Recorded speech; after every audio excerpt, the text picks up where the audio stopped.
स्त्री का विश्वास। एक स्थान पर एक ब्राह्मण और उसकी पत्नी बड़े प्रेम से रहते थे, किंतु ब्राह्मणी का व्यवहार ब्राह्मण के कुटुंबियों से अच्छा नहीं था। परिवार में कलह रहता था। प्रतिदिन के कलह से मुक्ति पाने के लिए ब्राह्मण ने माँ बाप, भाई बहन का साथ छोड़कर पत्नी को लेकर दूर देश में जाकर अकेले घर बसाकर रहने का निश्चय किया। यात्रा लंबी थी। जंगल में पहुंचने पर ब्राह्मणी को बहुत प्यास लगी। ब्राह्मण पानी लेने गया। पानी दूर था, देर लग गई। पानी लेकर वापस आया तो ब्राह्मणी को मरी पाया। ब्राह्मण बहुत व्याकुल होकर भगवान से प्रार्थना करने लगा।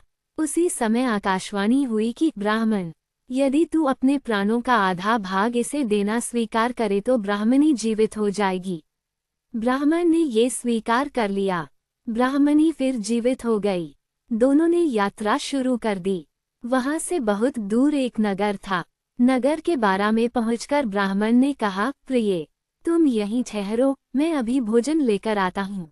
ब्राह्मण के जाने के बाद ब्राह्मणी अकेली रह गई। उसी समय बारा के कुएं पर एक लंगड़ा किंतु सुंदर जवान राहत चला रहा था।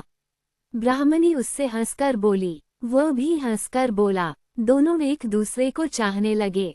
दोनों ने जीवन भर एक साथ रहने का प्रण कर लिया। ब्राह्मण जब भोजन लेकर नगर से लौटा तो ब्राह्मणी ने कहा, ये लंगड़ा व्यक्ति भी भूखा है, इसे भी अपने हिस्से में से दे दो।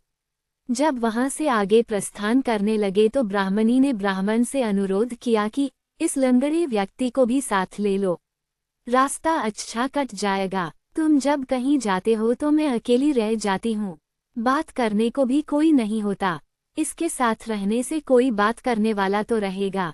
ब्राह्मण ने कहा, हमें अपना भार उठाना ही कठिन हो रहा है, इस लंगड़े का भार कैसे उठाएंगे।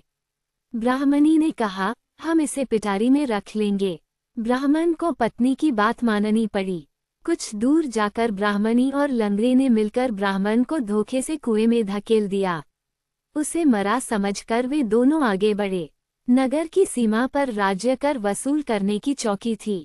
राजपुरुषों ने ब्राह्मणी की पैटारी को जबरदस्ती उसके हाथ से छीन कर खोला तो उसमें वह लंगड़ा छिपा था। ये बात राज दरबार तक पहुंची। राजा के पूछने पर ब्राह्मणी ने कहा, यह मेरा पति है। अपने बंधु बांधवों से परेशान होकर हमने देश छोड़ दिया है। राजा ने उसे अपने देश में बसने की आज्ञा दे दी।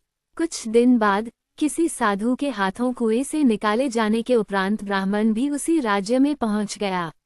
ब्राह्मणी ने जब उसे वहां देखा तो राजा से कहा कि यह मेरे पति का पुराना वैरी है, इसे यहाँ से निकाल दिया जाए या मरवा दिया जाए। राजा ने उसके वध की आज्ञा दे दी। ब्राह्मण ने आज्ञा सुनकर कहा, देव, इस स्त्री ने मेरा कुछ लिया हुआ है, वो मुझे दिलवा दिया जाए। राजा ने ब्राह्मणी को कहा, देवी, तूने इसका जो कुछ लिया हुआ है सब दे दे। ब्राह्मणी बोली, मैंने कुछ भी नहीं लिया। ब्राह्मण ने याद दिलाया कि तूने मेरे प्राणों का आधा भाग लिया हुआ है। सभी देवता इसके साक्षी हैं। ब्राह्मणी ने देवताओं के भय से वह भाग वापस करने का वचन दे दिया, किंतु वचन देने के साथ ही वह मर गई। ब्राह्मण ने सारा वृतांत राजा को सुना दिया।